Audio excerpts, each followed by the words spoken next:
Olá, tudo bom? Meu nome é João Henrique Scaff, sou advogado, mestre em Direito Negocial e hoje estamos aí caminhando para o nosso último encontro da nossa disciplina de Direito Empresarial, nossa aula de número 4, não é? O tema da nossa aula de hoje será falência e recuperação, tanto judicial como extrajudicial da empresa. E na parte final da nossa aula nós vamos aí estudar alguns aspectos gerais da desconsideração da personalidade jurídica.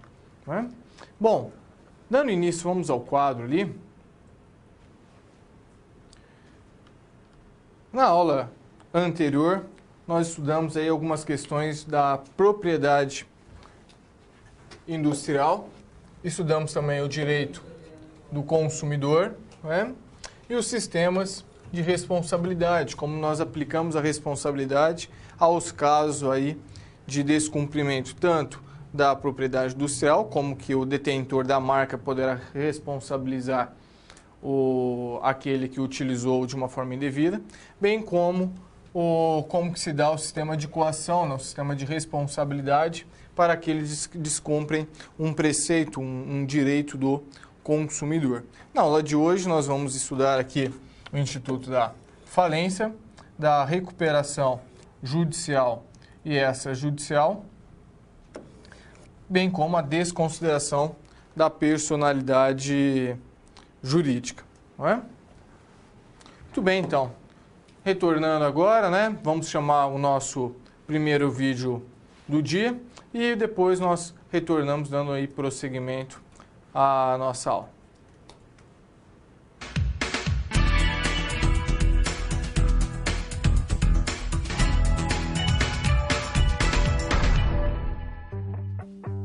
Olá, tudo bem? Bem-vindo à unidade 4 de Direito Empresarial. Nessa unidade, vamos tratar de um assunto recorrente em tempos de crise financeira: a falência e a recuperação judicial da empresa. Esses institutos possibilitam ao credor a garantia de seu direito diante da insolvência e de manobras de má-fé do devedor que possam prejudicá-lo. Ao longo dessa unidade, vamos examinar, portanto, o direito falimentar e suas principais características. Vamos compreender o conceito de falência, de legitimidade ativa e entender os reflexos e deveres que recaem sobre o falido. Além disso, você também vai entender o papel do administrador judicial e a função da Assembleia de Credores, e vai explorar a lei de falências, investigando a diferença entre a recuperação judicial, a extrajudicial, a falência e a concordata, e seus procedimentos de acordo com a legislação brasileira. Lembre-se que o direito empresarial garante a independência patrimonial das pessoas jurídicas, não havendo vínculo com o patrimônio das pessoas físicas dos sócios, garantindo que não haja confusão entre pessoa jurídica e pessoa física, porém dando margem para que ocorram fraudes na atividade empresarial, o que não faz nada bem, nem para a empresa, nem para a sociedade. Visando coibir as possibilidades de fraudes apoiadas nessa autonomia, o direito brasileiro espelhou-se em decisões judiciais dos Estados Unidos, Inglaterra e Alemanha, com destaque para a teoria da desconsideração da pessoa jurídica, um importante mecanismo judicial que possibilita que a personalidade jurídica de pessoas jurídicas seja desconsiderada e eventuais passivos atinjam a pessoa jurídica dos sócios, evitando brechas para fraudes. Esse é outro tema importante que vamos abordar na última sessão desta unidade. Já na situação da realidade profissional, você vai acompanhar João, que quer ter o seu próprio negócio no ramo de artigos para pet. Para isso, ele deverá buscar informações legais quanto aos procedimentos e exigências a serem cumpridas para poder abrir o seu pet shop. Para ajudar João, você precisará estar a par de uma das principais preocupações do empresário brasileiro: o pedido de falência ou a solicitação de sua recuperação judicial ou extrajudicial, entre outros assuntos de interesse. Bem, por hora é isso. Eu vou ficando por aqui, mas você segue firme nos seus estudos. Leia o seu livro didático, acesse o material complementar, acompanhe as web-aulas e não se esqueça de responder aos questionários das pré- e pós-aulas, ok? Bons estudos e até breve!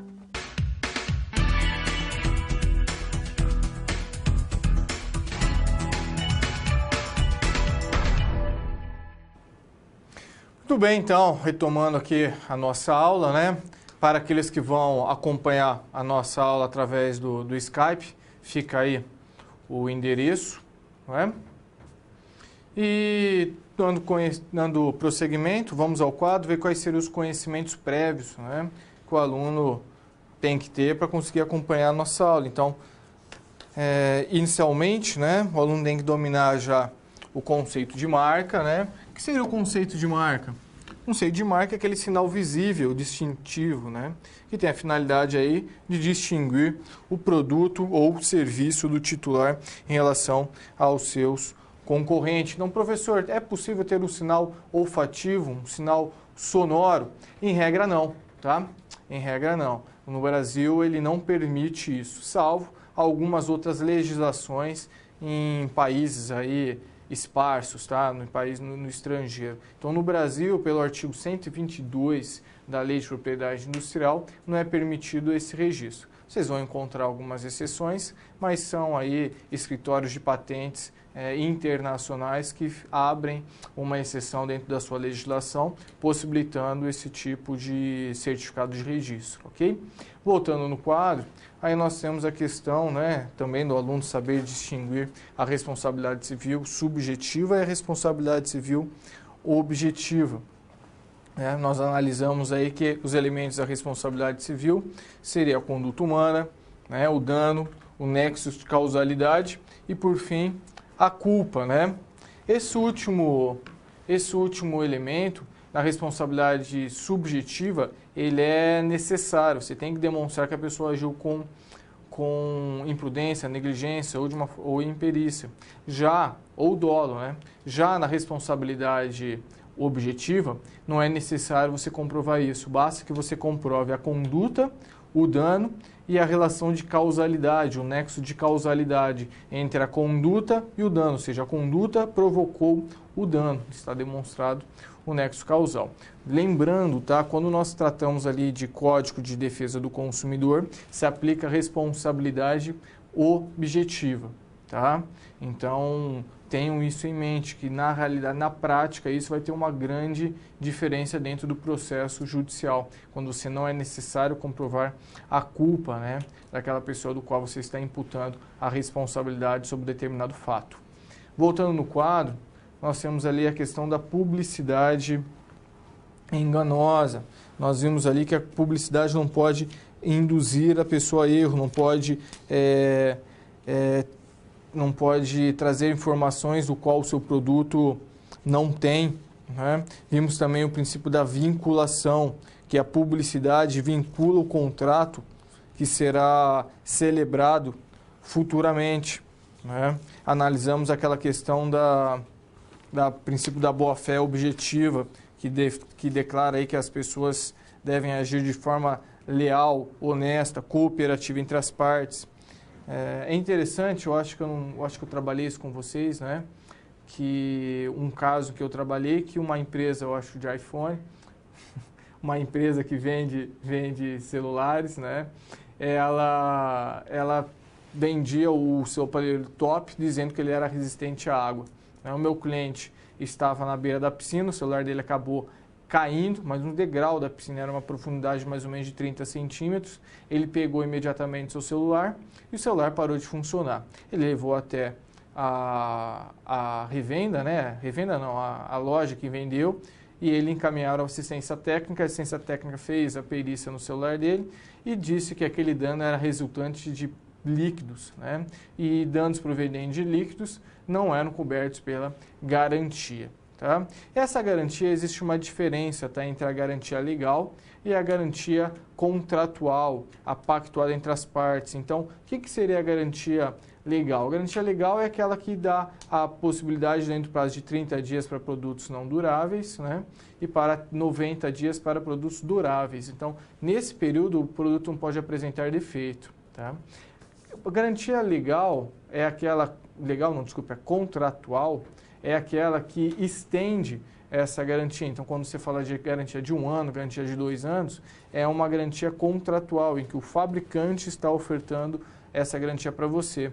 E, obviamente, que aí começam os problemas, porque dentro das cláusulas contratuais, eles colocam exceções, hipótese em que essa garantia não dá cobertura, né?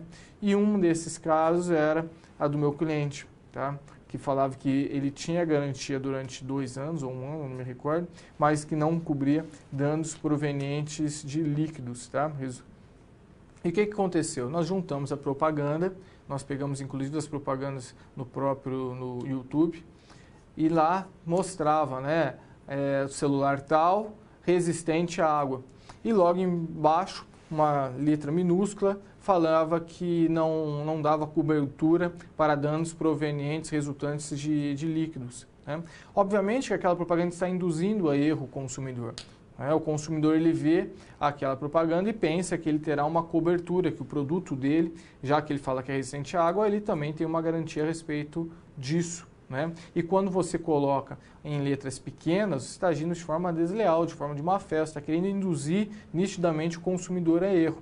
E em razão disso, então, nós conseguimos aí que a empresa ressarcisse o valor pago pelo meu cliente no celular e ainda fosse condenada por danos morais, tá? Então, desses princípios gerais que nós estudamos na nossa aula passada, você pode aplicá-los em diversas situações cotidianas. Se você dominar os princípios gerais que nós estudamos, você consegue encontrar a solução de diversas questões, mesmo você não sabendo, mesmo você não tendo domínio dos dispositivos legais específicos que tratam sobre aquela questão, ok? Continuando no quadro, aí nós temos aqui a nossa situação geradora de aprendizagem. A empresa Dogcat passa por sua pior crise financeira, as dívidas estão em um valor muito elevado e João não sabe o que fazer. Será que existe algum instituto jurídico que pode salvar a empresa de seu João? Aqui no caso ele está fazendo referência à própria recuperação judicial, né? Ou mesmo a falência, mas a falência ela vai extinguir a pessoa, então não vai recuperar a empresa dele. Para recuperar tem que ser a recuperação judicial ou essa judicial. É isso que nós vamos estudar na aula de hoje. Vamos para a nossa primeira situação, problema da noite, então.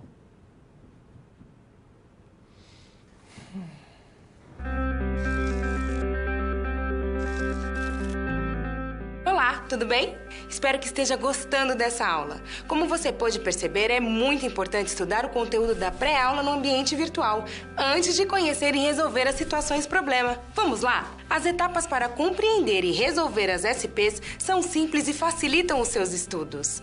Primeiro, é necessário conhecer e interpretar os detalhes da situação problema, entender onde se passa a situação, quais agentes estão envolvidos e quais recursos estão disponíveis. Depois, é a hora de problematizar a situação apresentada, que são baseadas na realidade de mercado. E isso significa que seu desafio foi elaborado com base nas informações de empresas, experiência dos professores e acontecimentos do cotidiano da sua área. E por último, você vai solucionar as problemáticas.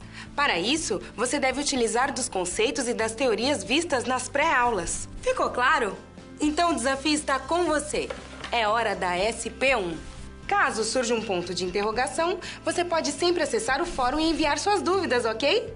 Bons estudos e até mais!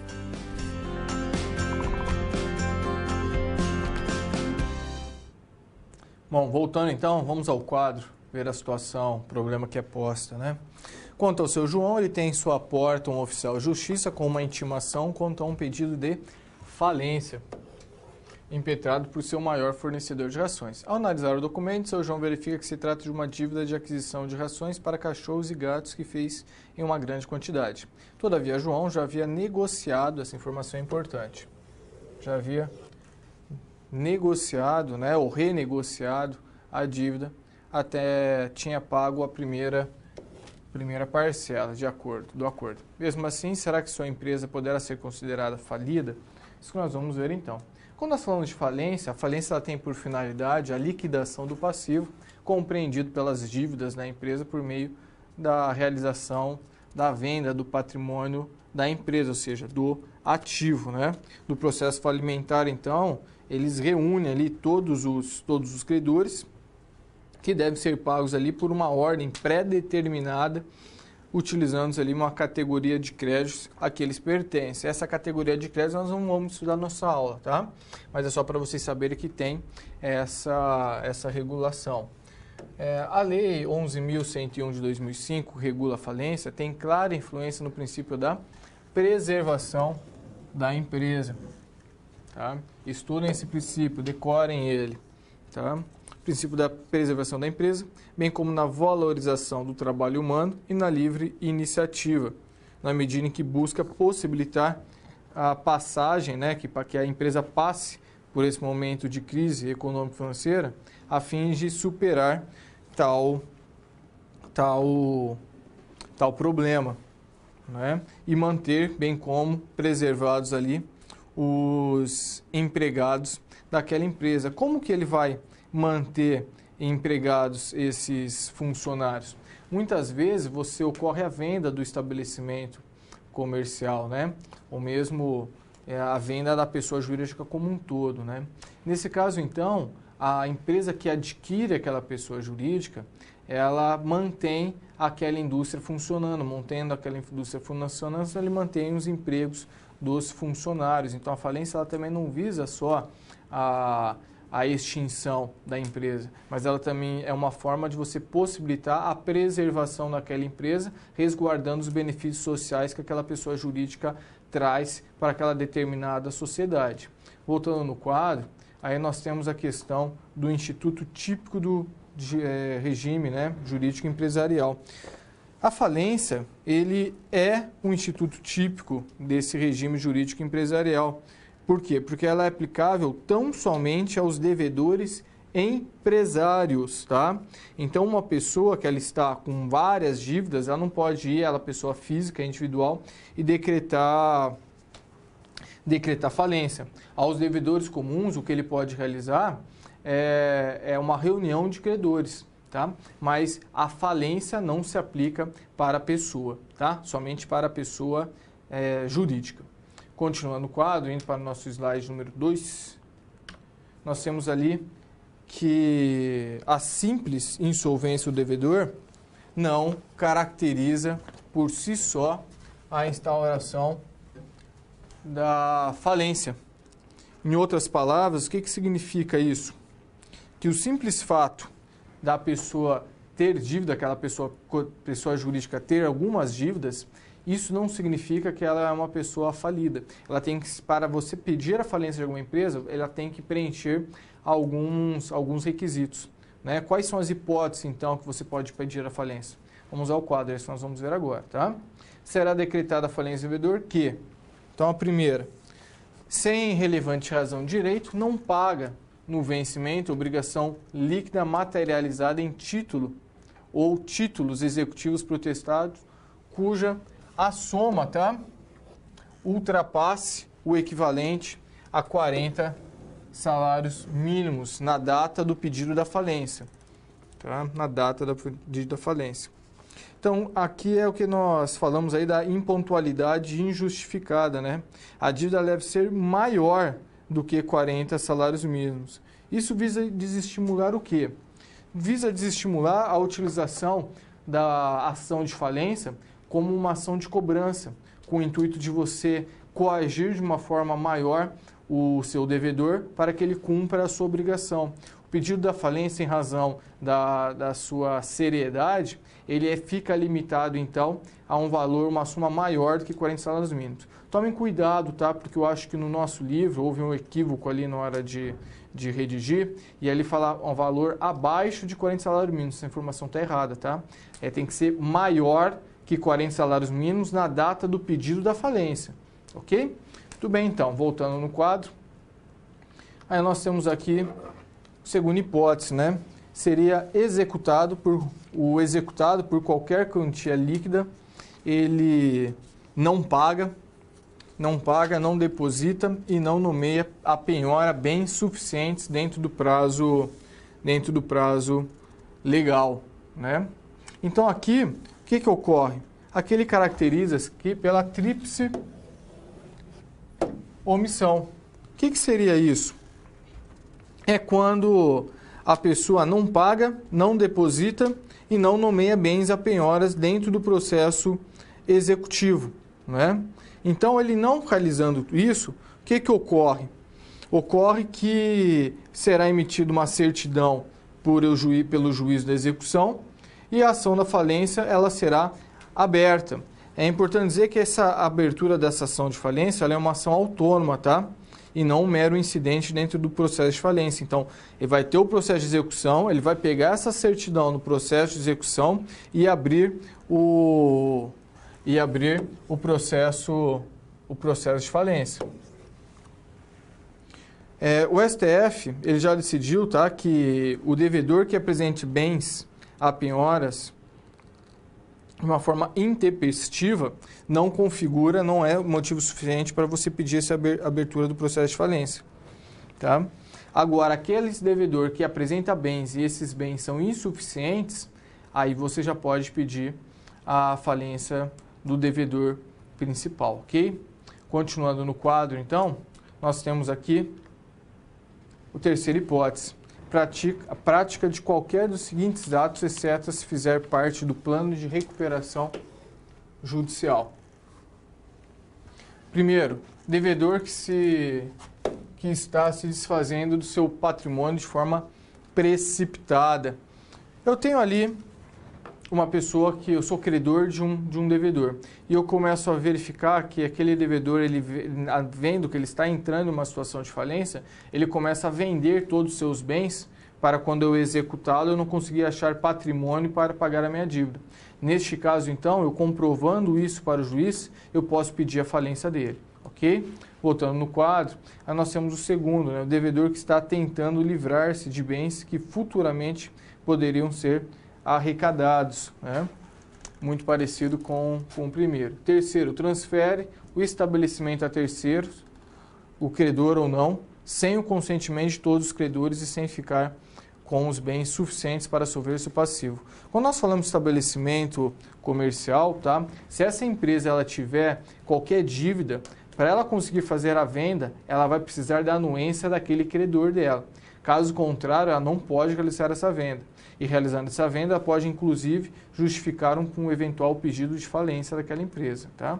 Voltando no quadro, nós temos aqui a empresa que transfere o seu estabelecimento para outra localidade com a intenção de fugir dos credores. Isso é outra prática, infelizmente, um pouco comum. Tá? Dentro, a pessoa, para tentar fugir dos devedores, ela muda a localidade da empresa e aí ela começa um novo negócio porque ela não estaria ali, a imagem não estaria manchada dentro da praça, né? Voltando no quadro, aí tem o item 5 que fala, o credor que dá ou reforça a garantia a credor por dívida contraída anteriormente sem ficar com os bens livres desembaraçados suficientes para saldar o seu passivo. O sexto hipótese é o abandono do estabelecimento, né? A pessoa sai da empresa dela, fecha as portas e não avisa ninguém, ninguém sabe para onde ela foi, onde ela está, qual é a nova sede da empresa, onde ela está trabalhando, né? E o sétimo, deixar de cumprir no prazo estabelecido, obrigação assumida no plano de recuperação judicial. Então você tem um plano de recuperação judicial e você simplesmente não cumpre esse plano, né? E aí nós teremos os pressupostos da falência. São 3, tá? O pressuposto da falência, o primeiro deles é denominado pressuposto material subjetivo, que consiste na qualidade do devedor, né, ser empresário. Como nós falamos, não pode ser pessoa física pedir a falência. O segundo pressuposto material objetivo é consubstanciado na insolvência do devedor, né? E o terceiro, por fim, né, denominado pressuposto formal, é a sentença que decreta. Então, a partir do momento que há uma sentença decretando a falência, aí você já pode tratar aquela pessoa jurídica como uma pessoa jurídica falida, né? O sujeito ativo do pedido de falência, quem que pode realizar? Primeiro, o próprio devedor, né? O próprio devedor pode entrar na justiça e pedir a falência dele. Segundo, o cônjuge sobrevivente, qualquer herdeiro do devedor ou o inventariante. O cotista acionista do devedor na forma da lei ou ato constitutivo da sociedade, ou mesmo qualquer credor. E aqui nós já vamos para resolver nossa situação problema. No caso do seu João, então, né? Será decretada a falência o devedor que, sem relevância de direito, não paga no vencimento o valor que a soma, né, ultrapasse 40 salários mínimos. Não é o caso. O executado por qualquer quantia líquida não paga, não deposita, não nomeia penhora, também não é o caso porque não trata ali de uma execução. Pratique qualquer dos seguintes atos se fizer parte do plano de recuperação, também não é o caso. Nesse caso aqui nosso, não vai existir a falência porque não existe a insolvência, tá? Lembra que ele fez um acordo com o seu credor. Então, apesar de existir uma dívida com o credor, ele realizou o acordo e pagou a primeira parcela, ou seja, ele está adimplente com aquele acordo que ele pactuou. Então, não pode se falar em insolvência, porque ele está cumprindo com as obrigações que ele pactuou com os seus credores. Então, o credor não pode utilizar dessa dívida, mesmo que essa dívida ultrapasse 40 salários mínimos, para pedir a falência dele, porque ele está pagando o acordo, ele renegociou aquela dívida e está pagando novamente o acordo, a sua obrigação perante o seu credor. Correto? Então tá bom. Vamos para o nosso próximo vídeo.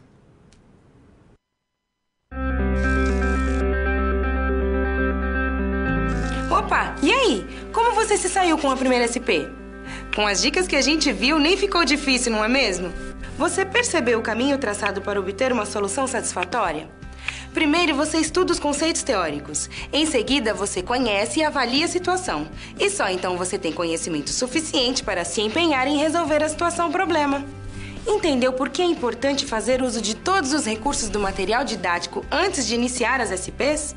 No ambiente virtual, você encontra textos, webaulas e vídeos para enriquecer os seus estudos. Vamos para mais um desafio? Boa sorte na SP2 e até mais!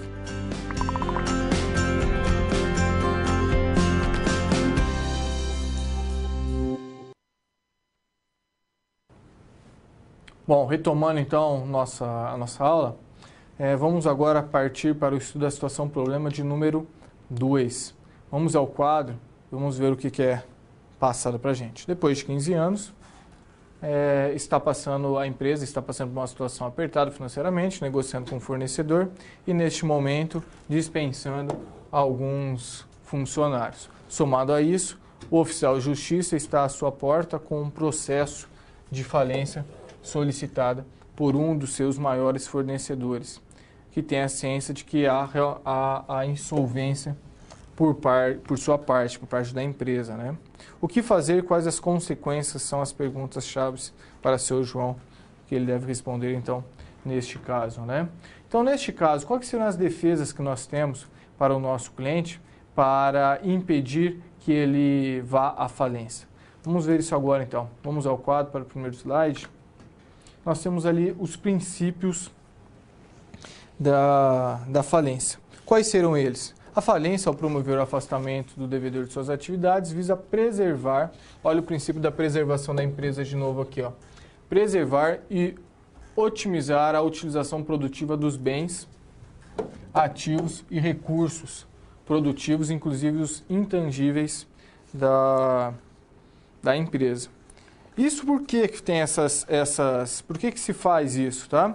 Porque isso se ajuda você encontrar um comprador para esse estabelecimento empresarial, né, gente? Você preservando esses bens, preservando os ativos, os recursos dessa empresa, o patrimônio dela permanecerá preservado e você achará mais facilmente um comprador que comprará a empresa numa situação melhor e preservará essa empresa, preservará os empregos que ela produz. Nós temos ali também, né, que o dinheiro arrecadado ele será utilizado para pagamento do quê? Dos credores. Por isso que nós temos aqui o princípio da maximização dos ativos, né?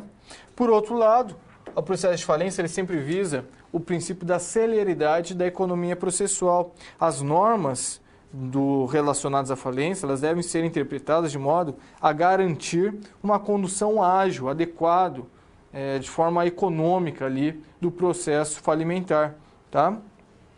Por isso que é permitido a própria transformação, muitas vezes, do processo de recuperação judicial para um processo de falência. Então, não é necessário você ajuizar um novo processo. Você pode, o juiz verificando aquela situação, verificando que a empresa não conseguiu cumprir o plano de recuperação judicial e verificando o estado de insolvência total que a empresa encontra-se, ele pode automaticamente converter o processo de recuperação para um processo de falência com vistas ali no princípio da celeridade, correto? Voltando no quadro, aí nós temos ali o depósito elisivo da falência, né? O que é isso? O devedor, ele pode elidir a falência, que nós chamamos, né? Assegurando-se assim, dessa forma que o juiz não vai decretar a falência de forma alguma, né? A elisão, então, ela é feita através do depósito perante o juízo do valor da dívida que está sendo reclamada pelo credor principal. Obviamente, né, com os acessórios, com os juros, correção monetária, com custas processuais e honorários advocatícios. A partir do momento que você fez isso, a falência ela jamais será decretada. Obviamente, se eu estou pagando a dívida que aquele credor está dizendo que eu não tenho condições de pagar, eu estou demonstrando para o juiz que eu tenho condições para pagar, eu não estou insolvente, eu sou uma pessoa, a minha empresa ainda tem poder financeiro para se manter no mercado, então não será decretada a falência dela jamais nesse caso, ok? Voltando no quadro, aí nós temos ali os efeitos da falência em relação à pessoa do devedor, né? Então vamos citar alguns aqui. O primeiro deles, né? A falência dos sócios de responsabilidade ilimitada. Segundo, a apuração de eventual responsabilidade pessoal do sócio de responsabilidade limitada. A inabilitação empresarial. A perda do direito de administração dos bens e da disponibilidade sobre eles. Esses dois aqui é importante ser dito, tá? A pessoa, enquanto ela está respondendo à falência, ela não pode abrir uma nova empresa, ela não pode atuar como um empresário, tá? E a outra questão, ela perde o direito de administrar os seus bens, né? Os bens da pessoa jurídica. Então, uma vez que eu sou o administrador da minha empresa, né? Então, sou sócio administrador. A partir do momento que eu pedir a falência da minha empresa, eu não poderei mais administrar. Será nomeado um administrador judicial que ele irá preservar os bens, o estabelecimento comercial, uma vez que já foi demonstrado que eu não tenho capacidade como um bom gestor. Tanto é que a minha empresa acabou entrando na falência. Por isso que ele não continua na administração de sua empresa, correto? Voltando ali, vamos ver as outras 4 hipóteses. Quinta, né? Não pode ausentar-se do lugar da falência sem uma autorização do juiz. Ele tem que comparecer, né, a todos os atos da falência.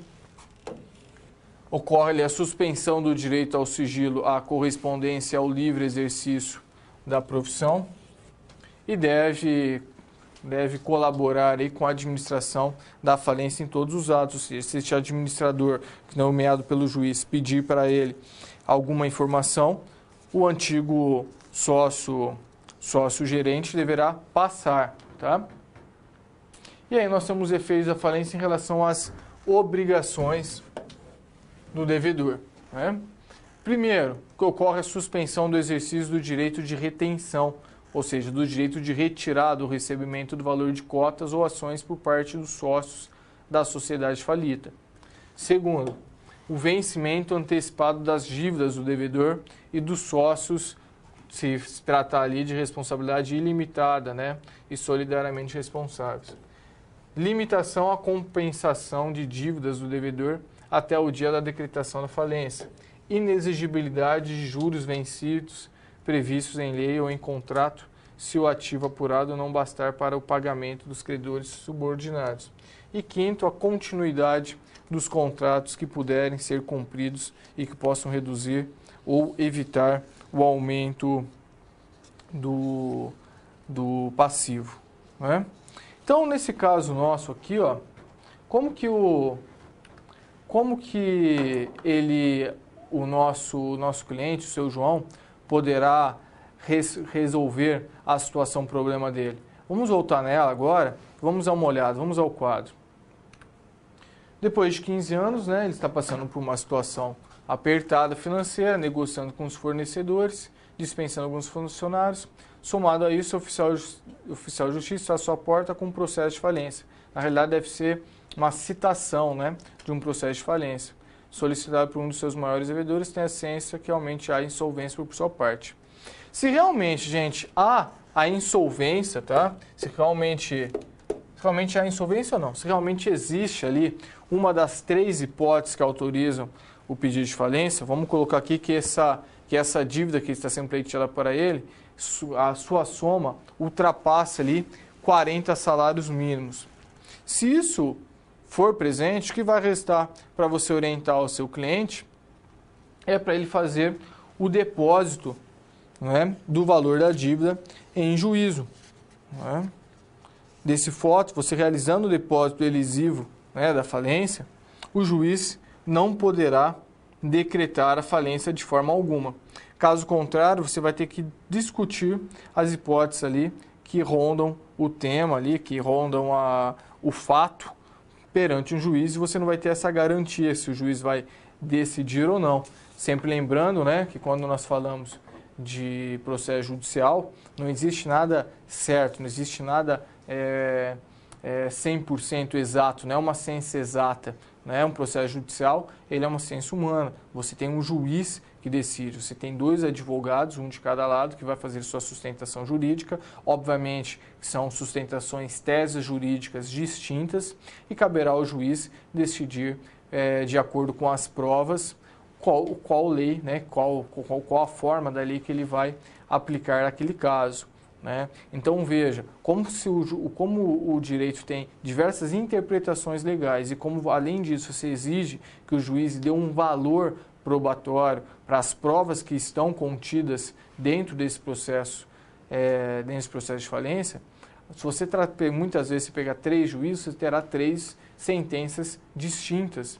Por quê? Porque cada pessoa vê, pela sua experiência de vida, pela sua cultura, pela sua formação, muitas vezes as pessoas chegam a conclusões distintas em relação ao mesmo fato. É por isso que é precipitado, é negligente aquele advogado que ele passa a confiança, né? Fala, essa ação é uma ação ganha, me dá que eu vou ganhar. Eu já tiro o pé atrás quando eu ouço isso, porque não tem, o advogado nunca pode dar certeza plena de um resultado a um cliente, mesmo porque esse resultado não depende dele, mas depende de um juiz. Depende de um juiz analisar a petição dele para, a partir daí, auferir uma sentença. Por isso que é precipitado esse tipo de afirmação e até mesmo inconsequente. Ok? Então, muito bem. Nesse caso, então, o mais correto para desfazer, falar para o seu João, é que ele pague esse valor que está sendo cobrado. Dessa forma, então, ele tira, né, de forma objetiva, com uma certeza, a possibilidade da falência ser decretada da empresa dele. Correto? Muito bem. Vamos para o nosso próximo vídeo, então.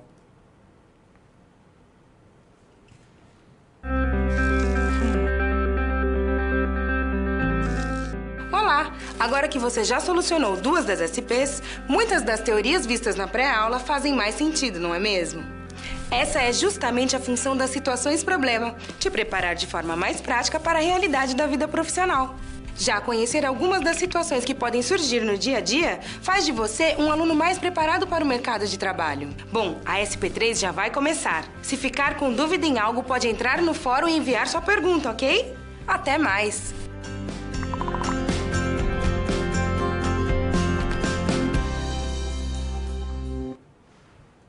Muito bem, então, retornando agora, vamos ali ao quadro, analisar a situação problema de número 3. Né?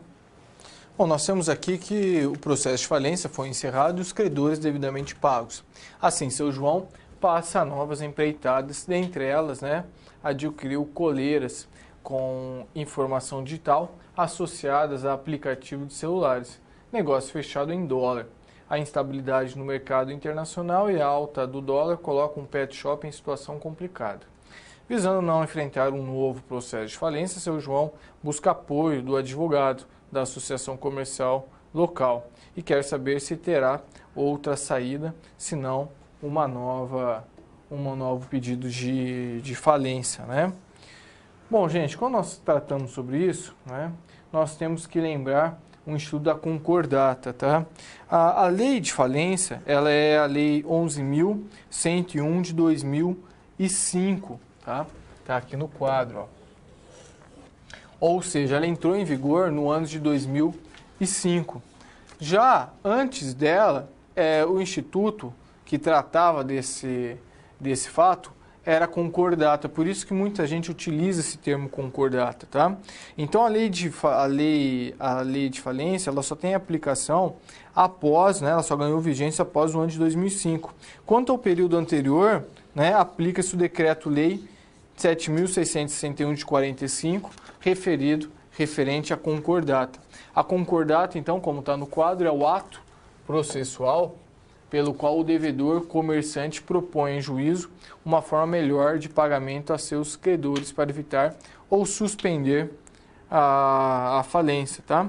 A concordata ela foi extinta, hoje ela não mais existe, mas em razão por causa que a lei de falência ela entrou em 2005, ela é uma lei teoricamente um pouco recente, não uma lei nova, então vocês têm que ter um pouquinho desse conhecimento do que seria a concordata, tá? Quando nós falamos de falência, nós também tratamos aqui da recuperação de empresa, né? A recuperação de empresa, ela divide-se aí em recuperação judicial e recuperação extrajudicial, não é? Então vejam, se a crise, tá, que acometer o devedor for de tal monta aí que se mostrar insuportável o caminho da recuperação, não poderá ser decretado a recuperação, tá? Não restando outra alternativa senão a falência. Por que eu digo isso? Pelo artigo 47, ó. A recuperação judicial tem por objetivo viabilizar a superação da situação de crise econômica e financeira do devedor, a fim de permitir a manutenção da fonte produtora, dos empregos dos trabalhadores, dos interesses dos credores, promovendo assim a preservação da empresa, de novo o princípio da preservação da empresa, sua função social e o estímulo à atividade econômica. Bom, por isso que quando nós falamos ali que se não for possível realizar essa recuperação, de nada adiantará você fazer um processo de recuperação judicial ou extrajudicial, porque o objetivo de recuperar a empresa não será possível. Então, quando se verificar isso dentro do próprio processo, dentro da própria ação, né, da recuperação judicial, o juiz irá indeferir o pedido e só restará ao advogado pedir a falência, correto? Mas tudo bem, vamos continuando aqui no estudo da recuperação. Aí nós teremos ali os requisitos da recuperação judicial. Quais seriam eles, né? O atingido deve manter regularmente as suas atividades há mais de 2 anos. Então, essa empresa tem que existir há no mínimo 2 anos, além de atender os seguintes requisitos cumulativamente. Então, além desses 2 anos, nós temos que ter esses requisitos são cumulativos, tá?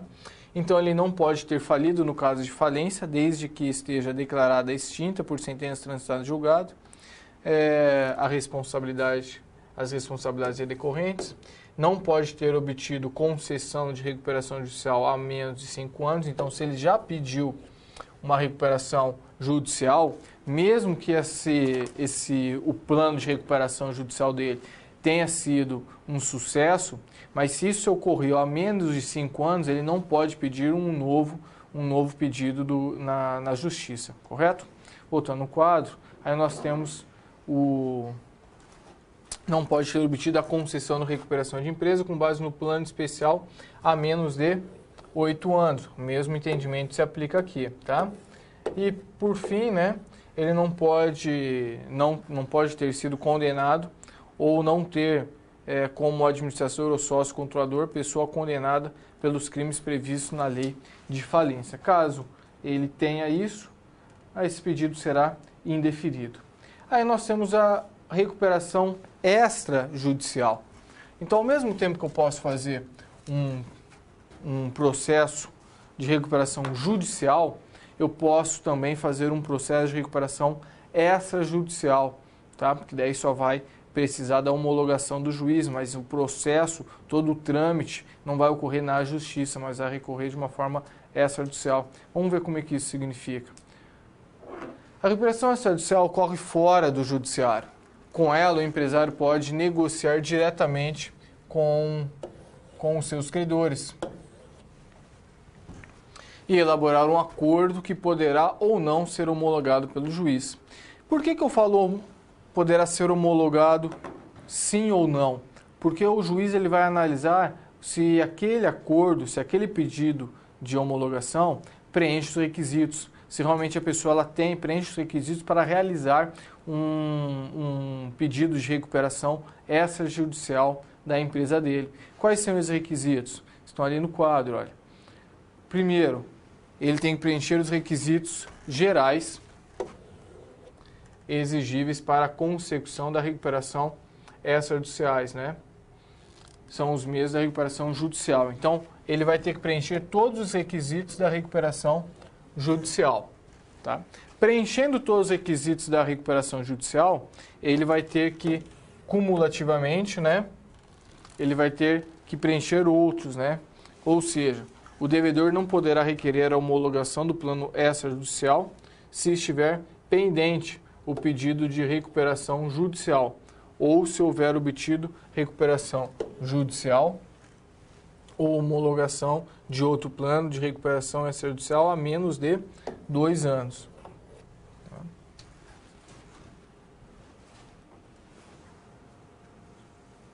Então, para resolver a nossa situação problema, como que nós vamos se deparar aqui? Né? Aqui nós temos primeiro, né, a recuperação da empresa e caberá ao seu João pedir uma recuperação judicial ou um pedido de recuperação extrajudicial. Né? E aí caberá o quê? Caberá uma contratação de um escritório obviamente especializado, que é especialista em analisar aquele caso, para verificar se é possível ou não esse pedido.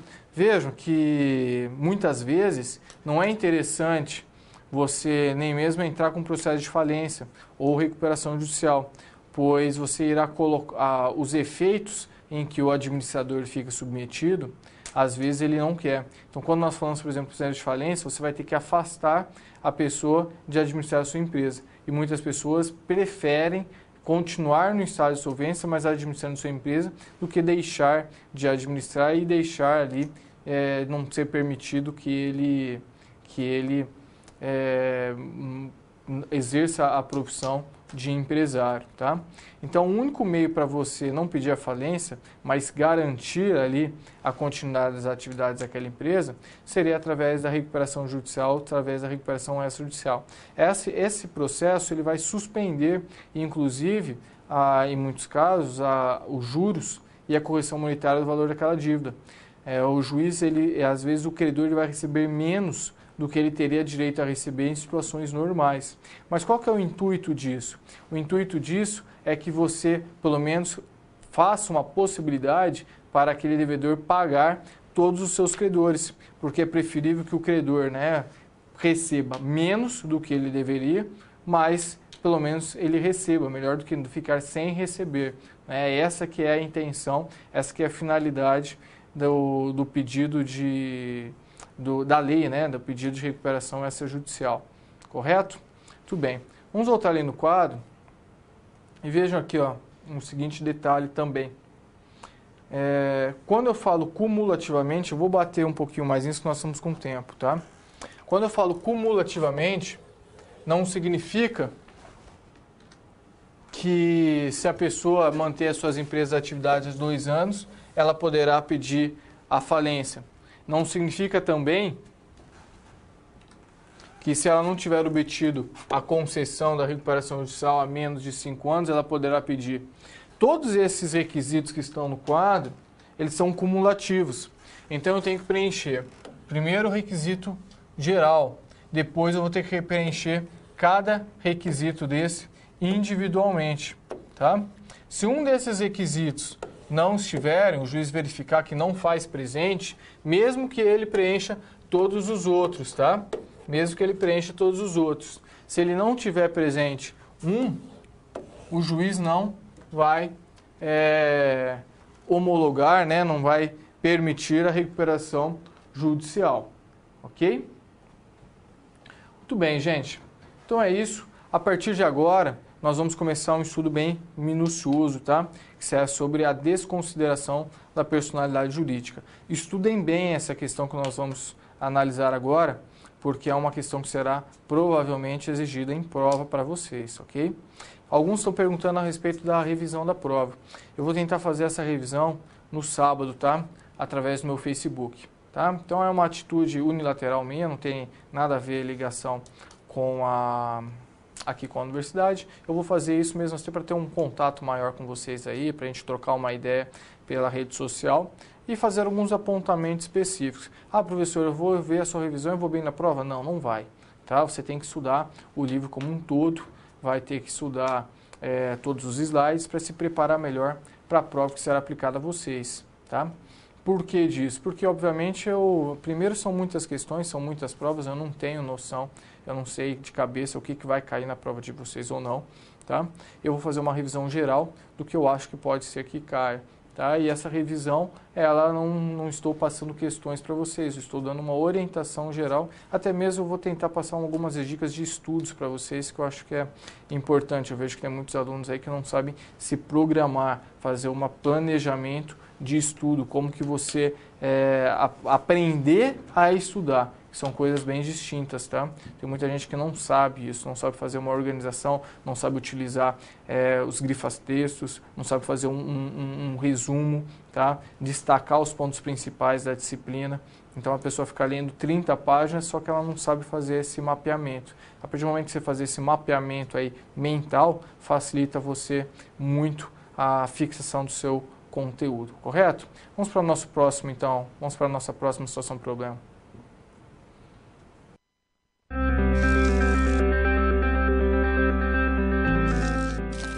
O trabalho de um bom profissional é a soma de conhecimento e experiência.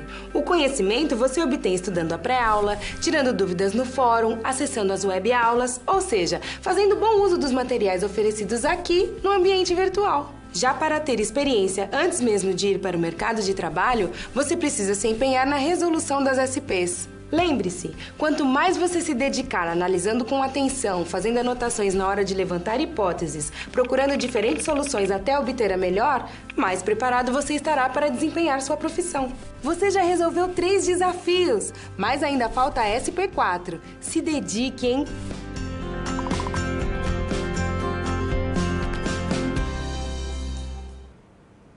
Muito bem, então. Vamos lá para o quadro da situação provavelmente número 4. Né?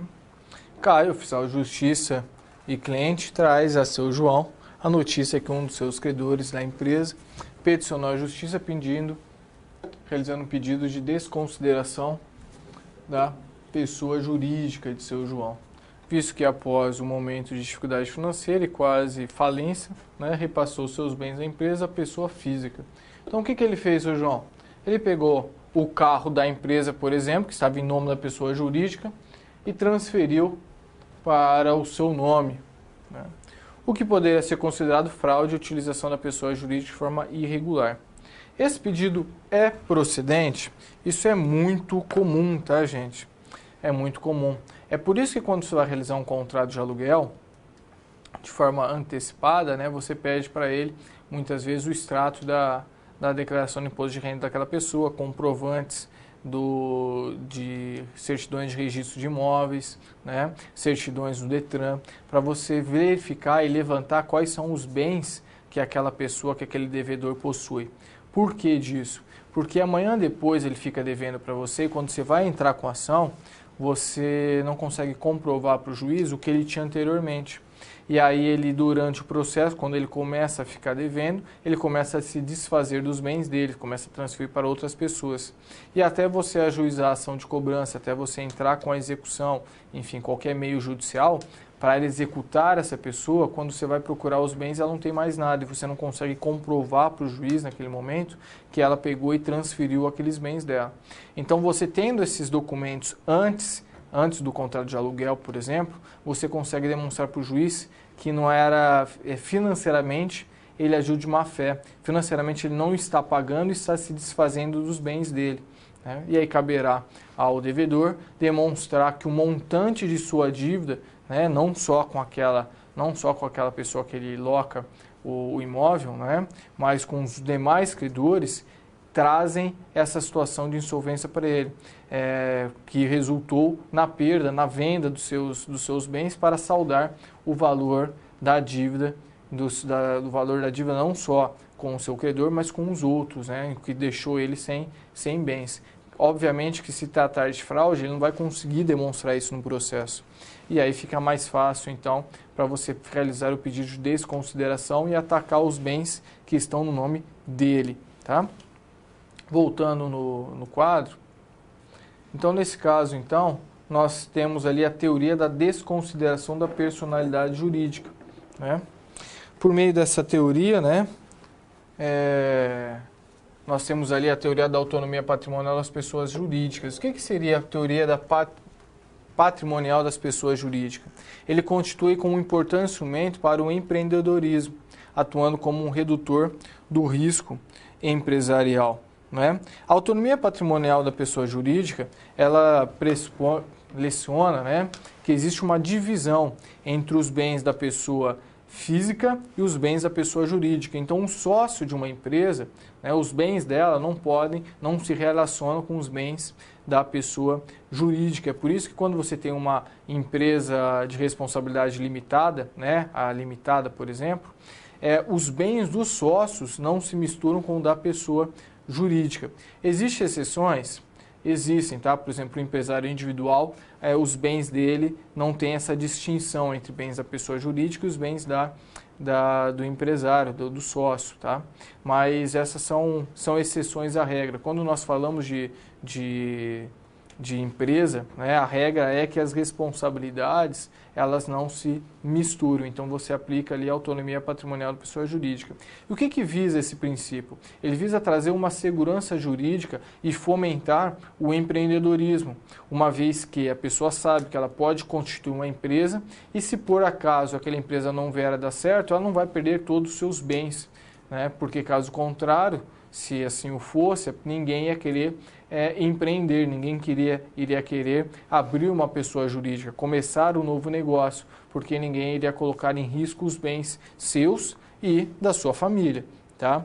Então isso visa. Agora, obviamente, que em determinados casos, o princípio da autonomia patrimonial da pessoa jurídica, ele é utilizado de uma má fé, né? A pessoa, de uma forma pré-ordenada, ele utiliza desse princípio para dever para determinados credores, obtendo aí uma vantagem ilícita e com uma segurança que seus bens não serão atacados, né? Ele não irá perder os seus bens. É por isso que entra ali em jogo o Instituto da Desconsideração da Personalidade Jurídica.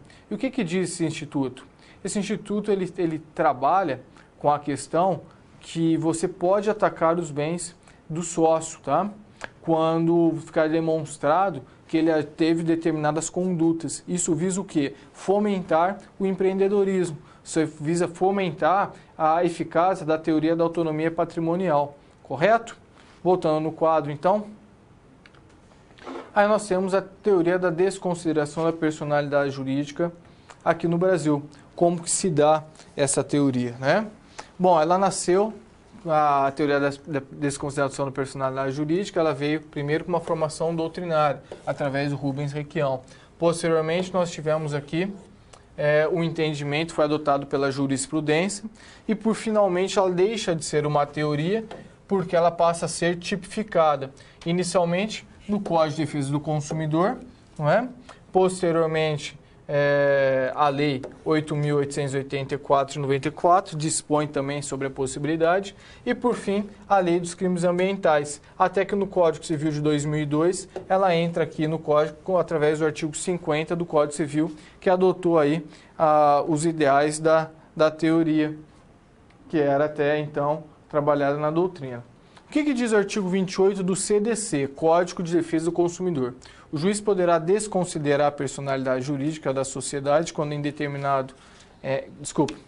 detrimento do consumidor houver abuso de direito, excesso de poder, infração da lei, fato ilícito, violação dos estatutos ou do contrato social, né?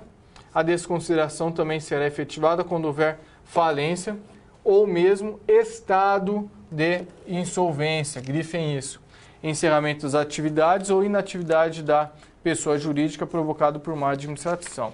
E o artigo 5º diz que também poderá ser desconsiderada a pessoa jurídica sempre que sua personalidade for de alguma forma obstáculo ao ressarcimento dos prejuízos causados ao consumidor, né? Neste caso, então, nós estamos trabalhando aqui com a teoria do Código Civil, né?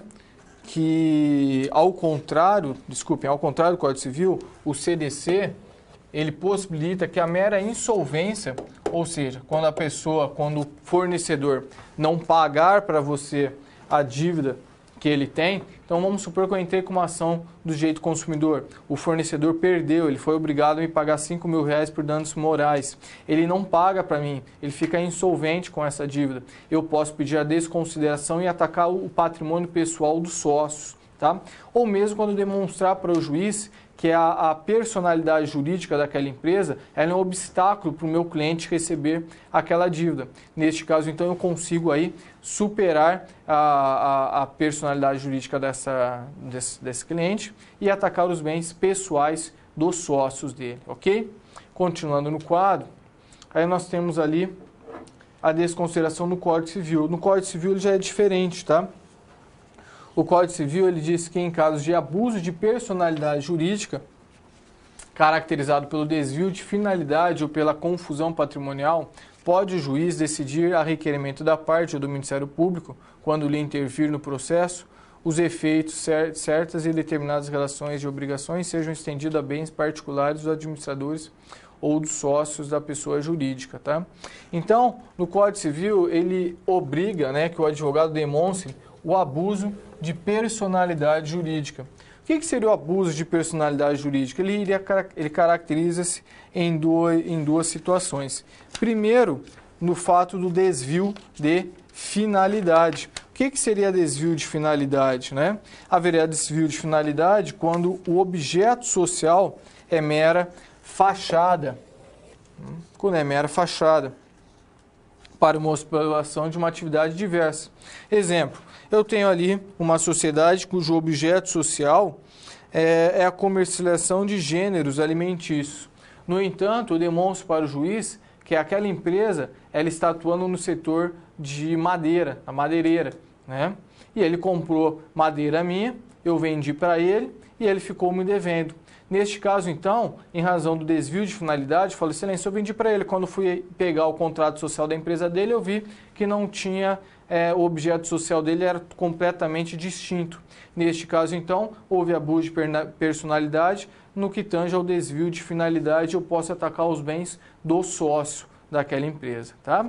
Voltando no quadro, aí nós temos ali o abuso de personalidade, né? Mais específico, no que tange a confusão patrimonial. A confusão patrimonial, né, os bens pessoais dos sócios da pessoa jurídica embaralham-se, né, servindo ali os administradores ou a pessoa jurídica dos administradores para realizar pagamentos de dívidas particulares ou, né, da própria pessoa jurídica, né. Neste caso, o que ocorre? Ocorre a violação ao princípio da autonomia patrimonial, aquele princípio que nós estudamos agora há pouco, né. Uma vez que os sócios, eles não respeitam o patrimônio da pessoa jurídica. Então, começa a haver uma transferência de patrimônio. A pessoa, ela pega e pega os bens da empresa e passa para o seu nome, né? Então, caracteriza também um abuso de personalidade, você pode atacar os bens individuais. E ocorre também, às vezes, a despersonalização inversa, que é quando o sócio começa a transferir os seus bens para a pessoa jurídica, né? Para no intuito dele os bens dele, ele não perder seus bens. Ocorre muitas vezes quando o marido, ele sabe que vai ter um processo, um divórcio, e aí ele faz essa transferência, né, para a pessoa, porque a mulher vai ter uma maior dificuldade para conseguir no divórcio alcançar os bens que são delas por direito. Então, ele transfere os carros, transfere as coisas que ele consegue transferir sem a assinatura da sua esposa. E aí, se ela conseguir demonstrar isso também no próprio processo de divórcio, ela consegue atacar os bens dele com base também no artigo 50 e entendimentos jurisprudenciais acerca do fato, correto? Muito bem, voltando no quadro. Aí nós vamos resolver a nossa situação problema. O que diz a nossa situação problema, né? Na realidade, ele estava pegando os bens da empresa e passando para o seu nome. Logo fica evidenciado aqui o que nós chamamos de confusão patrimonial, né? Estando caracterizada a confusão patrimonial, você pode realizar aqui a desconsideração da personalidade jurídica. Vamos só ver aqui uma questão, se o fato trata-se aqui de direito do consumidor, né? Traz seu João notícia que um dos credores da empresa peticionou pedindo a desconsideração. Visto que o momento de dificuldade financeira, quase falência. Tá. Ele não fala de forma específica, mas vamos imaginar, senhores, que trata-se de uma ação que tem relação ao Código de Defesa do Consumidor, uma relação de consumo.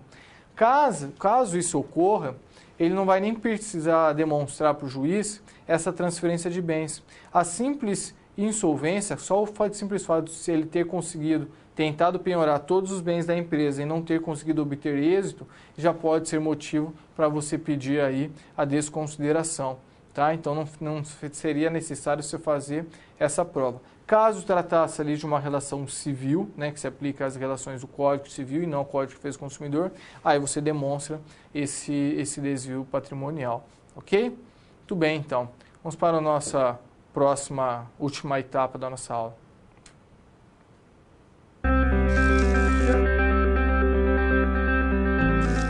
E agora que todos os desafios foram concluídos com sucesso, é hora de refletir sobre o que foi visto.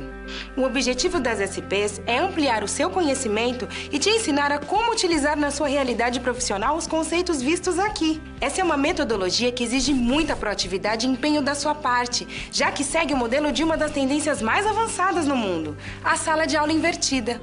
E em contrapartida, vai te transformar num profissional diferenciado e mais qualificado para desempenhar as funções da sua profissão. Por isso, faça bom uso dos materiais e das interatividades oferecidas. Ah, não deixe de acessar o seu ambiente virtual e completar a sua pós-aula, ok? Cada parte do processo é essencial para a sua aprendizagem. Até mais! Muito bem, então, retornando, vamos continuar no quadro aqui e analisar a situação problema de número 4, né? Número 5, desculpe, né? Provocando novas situações. A empresa João sofreu um processo trabalhista, sendo condenada a pagar o valor de R$8.000.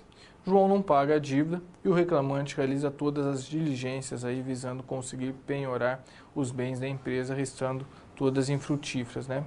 O reclamante poderá, nesse caso, solicitar a desconsideração da personalidade jurídica.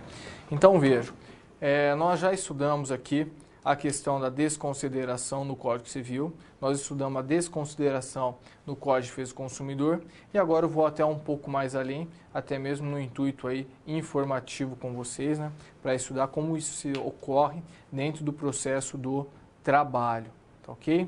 Então, vamos ao quadro, vamos ver o que está ali. A jurisprudência trabalhista adota a teoria da menor, né, que ele fala que a desconsideração da pessoa jurídica não exige o requisito do abuso de direito ou fraude, podendo ser aplicado sempre que a personalidade for de alguma forma obstáculo ao ressarcimento de prejuízos causados aos credores. Argumento trabalhista para aplicação da desconsideração é que a personalidade jurídica, né, é com base na teoria do risco da atividade econômica. Isso aqui é muito legal, essa teoria que foi feita. Houve, tá, gente? Faça uma observação em algumas mudanças, está vendo? Houve a mudança da CLT, isso está tendo muito discussão em sede jurisprudencial de diversos pontos do direito de trabalho. Eu não faço direito de trabalho, não sou um especialista do direito de trabalho, tá?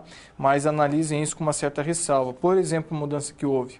O artigo 855A, parágrafo 2º da CLT, acumulado aí com o artigo 133 e 134, ele determinou que deve ser instaurado um incidente para pedir a desconsideração da personalidade jurídica, da mesma forma como se dá no processo civil. Então, quando você vai pedir a desconsideração da personalidade jurídica antes da reforma do Código Civil, do Código de Processo Civil antes da reforma, você realizava esse pedido dentro dos próprios autos. Hoje você tem que instaurar um incidente, é um auto que vai correr em apartado, tá? E na realidade será, dentro daqueles autos, será dada a oportunidade, será intimada outra parte para ela apresentar uma defesa acerca do seu pedido, né? A partir daí, então, que o juiz irá analisar. E por que eles estão dizendo que isso foi bom para o direito do trabalho? Foi bom porque antigamente a pessoa fazia uma petição e o juiz já decretava a desconsideração sem ouvir a outra parte, sem dar possibilidade ao contraditório. Agora, com essa reforma, isso passa a ser possível. O reclamado, né, a empresa, ela pode dizer o porquê que ela não cumpriu, porquê que aquela pessoa não está encontrando bens, porquê que ela não está pagando e porquê que não pode ser decretada a desconsideração. Inclusive, sustentar que os requisitos do pedido da desconsideração da personalidade jurídica não foram devidamente observados, não é? Então, isso veio uma parte da doutrina diz que isso veio a acrescentar, veio ser uma melhora, ok? Continuando no quadro, então, o parágrafo 2º, o que ele diz? Que, trabalhando essa teoria do risco da atividade, né? Ele fala que a CLT como um todo, né? Que os princípios protetivos do direito de trabalho, como o princípio da proteção, da igualdade, do indúbio pro operário, da aplicação da norma ou condição mais favoráveis, eles são princípios aqui que somam-se com a teoria do risco da atividade. Vejam que quando nós falamos da teoria do risco da atividade, acumulado com esses princípios, né, que protegem e tentam diminuir a disparidade entre empregador e empresa, o artigo 2º, ele vai tratar dessa teoria. Ele fala que considera-se empregador e empresa individual ou coletiva que, assumindo os riscos da atividade econômica, admite, assalaria e dirige a prestação pessoal de serviço. Ora, quando você ajusta, né, no contrato individual de trabalho o recebimento de um salário, você como empregado, você está renunciando ao resultado do seu próprio trabalho. Ou seja, se eu faço um trabalho que rende ao meu patrão R$1 milhão, como eu sou empregado, a única coisa que me resta é o meu salário de R$10 mil por mês, correto? Então, quando eu renuncio o resultado do meu trabalho, eu tenho em troca o meu salário, tá? Contudo, o lucro fica para o empreendimento, para o empreendedor. Contudo, esse empreendedor ele também assume o quê? As consequências, o eventual prejuízo que pode advir daquele negócio, que ele pode ter investido R$1 milhão do bolso dele e aquele negócio pode ser que não dê certo, ele acaba tendo um prejuízo de R$1 milhão, né? Assim, por força do artigo 2º, né, o empregador deve assumir esse risco da atividade, não podendo transferi-la para o empregado.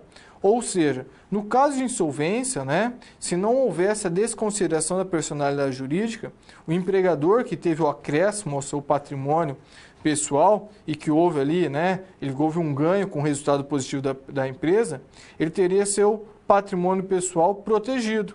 Já o empregado que não participou desse ganho protegido, ele teria sua diminuição do seu patrimônio pessoal diante do não pagamento da contraprestação do trabalho que ele realizou. Portanto, haveria o quê? Uma inversão da teoria do risco da atividade econômica, né? Já que estaria aí sendo suportado esse risco pelo próprio empregado, né? Ora, se eu realizei um trabalho para ele, se eu tenho direito a receber o meu salário, ele não tem, pelo risco da atividade econômica, o empregador não pode negar-se em pagar. Ele não pode dizer que a empresa está quebrada, que a empresa não tem condições de pagar o meu salário.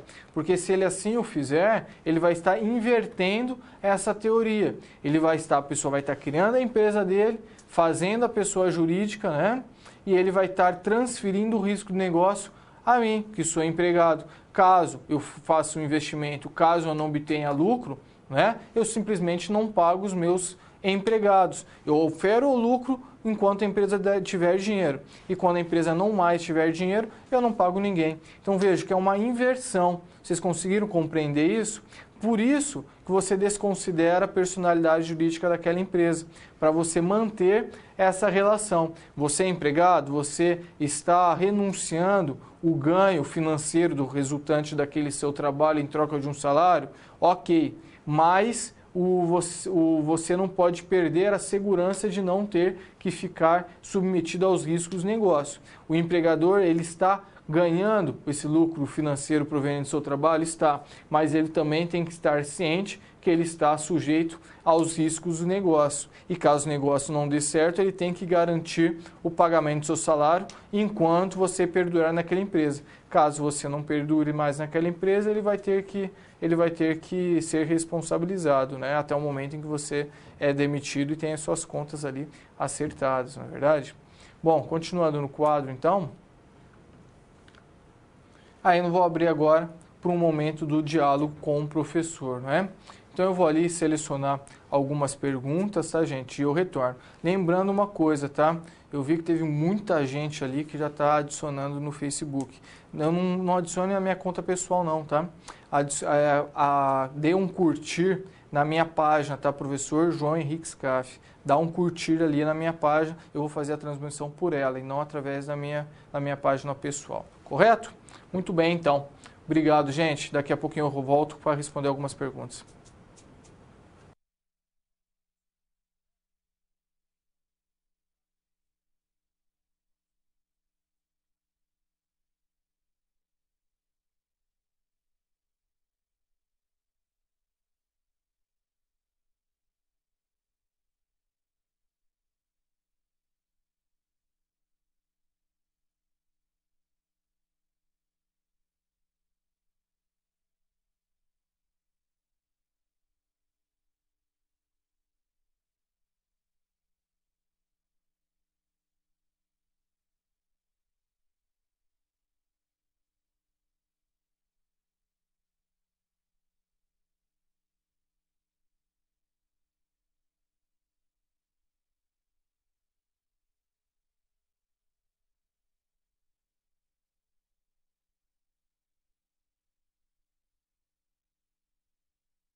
Bom, retornando aqui, nós temos a primeira pergunta. A empresa que não recolhe, ou seja, paga os encargos do empregado, pode ser motivo para pedir a falência? Sim, tá, gente? Se o crédito daquele empregado somar ali mais, né, ultrapassar 40 salários mínimos, pode ser. O que pode ocorrer também é que aquela empresa, ela deva para vários empregados, né? Então, eu tenho 5 empregados que têm créditos no valor de 10 salários mínimos com aquela empresa. O que pode ocorrer, esses cinco empregados, eles irão se reunir, né? Vão dar um total, então, de 50 salários mínimos. Como vai ultrapassar 40 salários mínimos, esses 5 empregados podem requerer a falência da empresa. Isso é possível.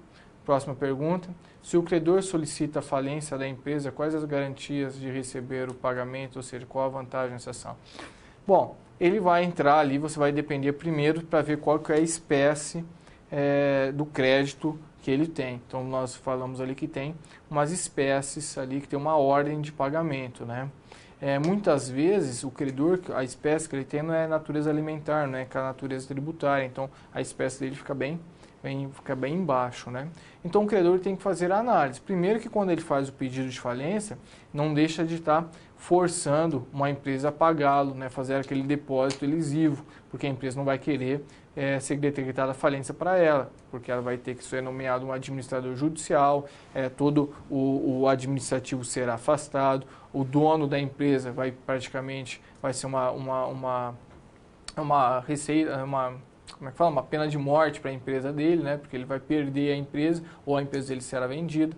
Então ele não tem esse desejo. Então você entra com a falência no intuito de receber. Agora, realmente, caso a empresa esteja em situações de solvência, tenha muitas dívidas, você corre um risco também de não receber, a depender da natureza do crédito. Quando eu falei, por exemplo, credores, né, que são empregados, o crédito trabalhista, ele tem natureza alimentar, então ele tem uma preferência no recebimento, né? Já, por exemplo, quando você faz um contrato de compra e venda com uma empresa, esses créditos são um dos últimos que você tem para receber, tá? Gente, obrigado, vou deixar aí com vocês o vídeo final.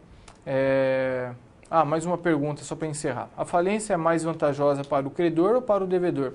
Vai depender, né? Depende das circunstâncias. Se o credor ele tem um crédito, por exemplo, alimentar, e ele sabe que aquela empresa ela tem bens suficientes para saldar a dívida que ele tem, né? Às vezes é vantajoso, ele entra com esse pedido e ele consegue aí um resultado útil, né? Às vezes o devedor, às vezes ele tem tanta dívida, tem tanta cobrança, com um processo de falência, vem ser bom para ele, porque ele coloca um ponto final a todas aquelas dívidas, né? Então, a partir do momento que ele foi falido e o patrimônio da empresa foi dissolvido, né, foi vendido e foi pago os seus credores, mesmo aqueles credores que não receberam, né, nesse processo, ele não poderá mais cobrar o devedor posteriormente, então ele coloca um ponto final. Então vai depender da situação. Muitas vezes o devedor deve para um único credor, então aquele processo de falência não é vantajoso para ele. Você tem que analisar a cada caso, ok? Gente, muito obrigado, foi um prazer ser professor de vocês. Espero a todos vocês um sucesso aí no futuro profissional de vocês ganhem muito dinheiro. Fiquem com Deus e até uma próxima oportunidade. Até lá.